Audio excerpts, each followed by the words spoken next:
The force greatest eternal God के पिछले episode में हमने देखा ली वुडी टियानमिंग को उनके एंसेस्टर ट्रिविटा पगलिस्ट की ग्रेव के पास लेकर जाते हैं एंड वहाँ पर जाकर वो वाइन उन्हें चढ़ाने लगते हैं। अब क्योंकि काफी ज्यादा वाइन चढ़ाने के बाद भी कुछ नहीं होता तो ये देखकर ली वुडी कहता है मेरे लिए भी कुछ बचा दीजिए, अब एक भी बूंद वाइन की नहीं बची हुई है। आपको पता है ना कि आप ज्यादा पीने से मर भी सकते हैं। ली वुडी को ये सब कहता देख टियानमिंग पीछे से कहता है अगर जिन लोगों को इस बारे में नहीं पता हो और वो आपको ऐसा सब कहता हुआ देखें तो वो सोचेंगे कि आप पागल हैं। अब कुछ समय के बाद उनके एंसेस्टर की ग्रेव चमकने लगती है। ली वुडी कहता है काम हो गया।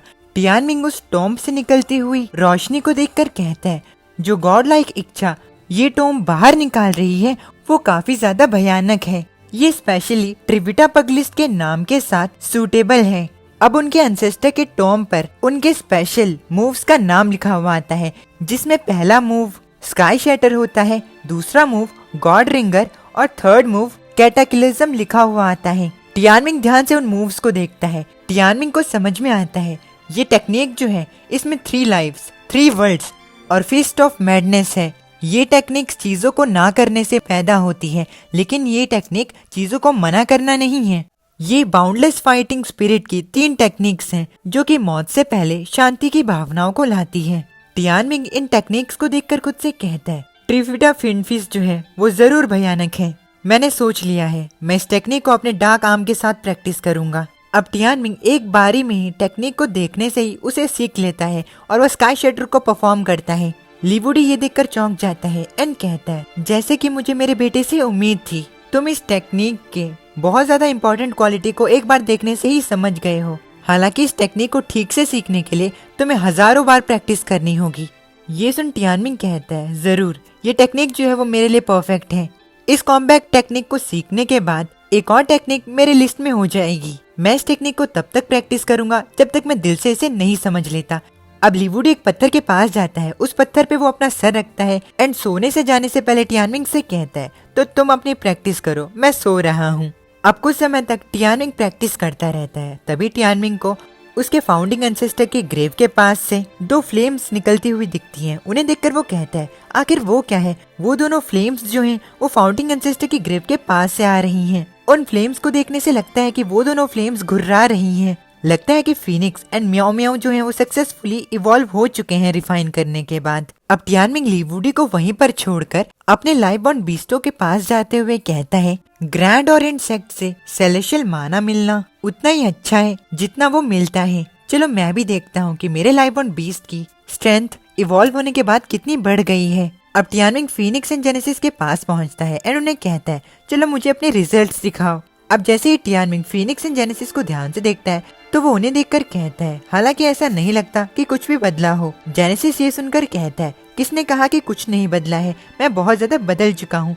ये सुनकर टियानमिंग कहता है ओ सच में, मैं तुम्हें देखकर ये नहीं बता सकता। अब जेनेसिस अपने पंजों को दिखाते हुए टियानमिंग से कहता है मेरे पंजों को देखो, वो लाल हो चुके हैं। टियानमिंग ये देखकर कहता है ये तुम्हारे ब्लड क्लॉज का जहर है, अब से मेरे कंधों पर कभी भी मत चढ़ना, मैं नहीं चाहता कि मैं पॉइजन्ड हो जाऊं। अब तभी फीनिक्स टियानमिंग से कहता है मैं भी काफी ज्यादा बदल चुका हूँ, मेरे विंग्स जो हैं वो काफी ज्यादा स्ट्रॉन्गर और तीखे हो चुके हैं, यहाँ तक कि ये तुम्हारे वेपन से भी ज्यादा तीखे हैं। ये सुनकर टियानमिंग कहता है ओह काफी ज्यादा अच्छी बात है, चलो तुम्हारे नए विंग्स को ट्राई करके देखते हैं। अब फीनिक्स एंड टियानमिंग एक दूसरे के साथ प्रैक्टिस करने लगते हैं। जेनेसिस नीचे से ये सब देख कहता है ये लोग सच में पागल हैं। कुछ समय की ट्रेनिंग के बाद टियानमिंग जेनेसिस से कहता है चलो ठीक है, अभी के लिए इतना काफी है। फीनिक्स कहता है क्या तुम इतनी जल्दी हार मान रहे हो, ये सच में बोरिंग था। टियानमिंग फीनिक्स से कहता है किसने कहा कि मैंने हार मान ली है, मेरा टाइम काफी ज्यादा कीमती है और वैसे भी हमें सिम्बायोटिक कल्टीवेशन को भी स्टार्ट करना है। मुझे लगता है कि मैं एक नए लेवल पर पहुंचने वाला हूँ, इसलिए हम ज्यादा समय वेस्ट नहीं कर सकते। अब वो लोग ली शेनशाओ की ग्रेव के पास जाते हैं एंड वहाँ पर जाकर सिम्बायोटिक कल्टीवेशन को स्टार्ट करते हैं। टियानमिंग कहता है ली शेनशाओ की ग्रेव स्टोन जो है वो हेवन और अर्थ की स्पिरिचुअल एनर्जी को इकट्ठा करता है, जबकि मेरे लाइव बॉर्न बीस्ट जो है उन्हें प्राइम टावर सपोर्ट करता है। प्राइम टावर मेरे लाइव बॉर्न स्पेस में है।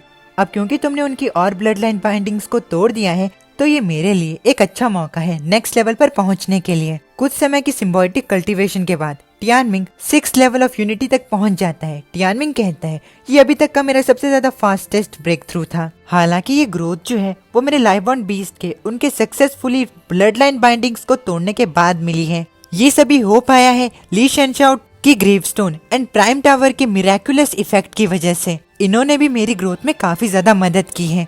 अब मैं समझ चुका हूँ कि मुझे अगले लेवल्स पर कैसे पहुँचना है।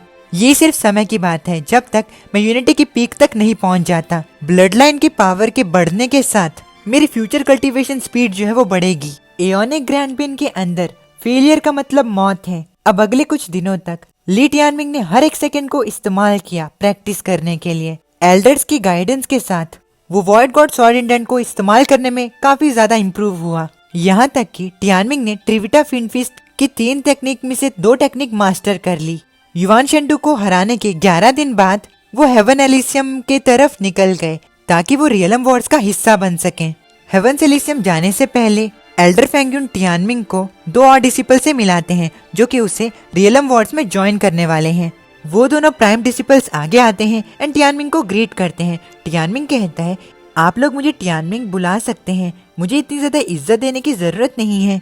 अब टियानमिंग अपने साथ चलने वाले पहले प्राइम डिसिपल से मिलता है जिनका नाम शेंगुआन युनफेंग होता है। शेंगुआन युनफेंग शेंगुआन जियाई का बड़ा भाई होता है। युनफेंग टियानमिंग को ग्रीट करते हुए कहता है जूनियर सेक्ट मास्टर, मैं आपको ग्रीट करता हूँ। आज से कुछ दिन पहले आपकी जो परफॉर्मेंस थी वो काफी ज्यादा शानदार थी। मैं तुम्हारी बहुत ज्यादा रिस्पेक्ट करता हूँ। ये सुनकर टियानमिंग शुक्रिया कहता है एंड खुद से कहता है जैसा कि एक पढ़ी लिखी फैमिली से एक्सपेक्ट किया जाता है युनफेंग काफी ज्यादा तमीजदार है। अब तभी टियानमिंग एक दूसरे प्राइम डिसिपल से मिलता है। वो प्राइम डिसिपल टियानमिंग को सही से ग्रीट नहीं करता। उस प्राइम डिसिपल का नाम जाओ लिंग जाओ होता है। टियानमिंग उस प्राइम डिसिपल को देखकर कहता है आपसे मिलकर अच्छा लगा। अब टियानमिंग खुद से कहता है आखिर इसके साथ क्या गलत है, ये काफी ज्यादा अनएनर्जेटिक दिखता है। अब एल्डर फेंग्यून उन सभी को उनको फॉलो करने के लिए कहते हैं। एल्डर फेंग्यून अपने एयर क्लाउड गॉड क्रेन को बाहर समन करते हैं। सभी लोग उस पर बैठते हैं एंड वो लोग हेवन एलिसियम की तरफ निकल जाते हैं। सफर शुरू होने के कुछ समय बाद युनफेंग जाओ लिंग जाओ से कहते हैं लिंग जाओ तुम्हारी फाइटिंग स्पिरिट कहाँ पर गई, तुम काफी ज्यादा उदास लग रहे हो। लिंग जाओ कहता है आखिर ये सब करने का मतलब ही क्या है, हम वहाँ पर बेइज्जत होने के लिए ही तो जा रहे हैं और ये चीज तो हर बार ही होती है। क्या तुम्हें ये लगता है कि हम जीतने वाले हैं? लिंग जाओ की बात सुनकर टियानमिंग पीछे से कहता है अरे चलो भी इतना निराश मत हो, लड़ाई अभी तक शुरू भी नहीं हुई है और तुम हार मान रहे हो। लिंग जाओ कहता है ओ ऐसा लगता है कि तुम्हारे अंदर काफी ज्यादा कॉन्फिडेंस है। क्या हुआ अगर तुमने युवान शेंडू को हरा भी दिया तो? ये मत भूलना कि उसने स्पिरिट बर्न टोम को इस्तेमाल नहीं किया था और अभी तुम्हारे पास स्पिरिट बर्न टोम भी नहीं है। लिंग जाओ की बात सुनकर टियानमिंग कहता है अगर तुम्हें ऐसा ही लगता है तो मैं कुछ नहीं कह सकता। दोनों के बीच में गर्मा गर्मी का माहौल हो जाता है। ये देख शेंगुआन युनफेंग कहते हैं अरे चलो भी हम एक टीम है, चलो लड़ाई नहीं करते हैं और वैसे भी हमें कॉन्फिडेंट होना होगा ताकि हम हमारे शान के लिए लड़ सकें। टियानमिंग कहता है मेरे पास सिर्फ कॉन्फिडेंस ही नहीं है। अब टियानमिंग खुद से कहता है मेरे अंदर यूलिंग लॉन्ग के लिए नफरत भी भरी हुई है। अब इसी के साथ हमारा ये वाला एपिसोड यहीं पर खत्म हो जाता है। उम्मीद है कि आपको एपिसोड पसंद आया होगा। अब इस मानवा के चैप्टर कुछ समय बाद आएंगे, तब तक के लिए हम it all started with playing game seriously को कंटिन्यू करेंगे एंड उसके भी 50 चैप्टर्स तक करने की कोशिश करेंगे। उसके चैप्टर्स इतने बड़े नहीं हैं तो वो जल्दी ही हो जाएंगे। और हाँ मुझे मतलब आदत सी हो गई है थोड़ी लेजीनेस की, तो मुझे माफ़ करना। एंड हाँ चलो अपने फैमिली का ख्याल रखना, माता नहीं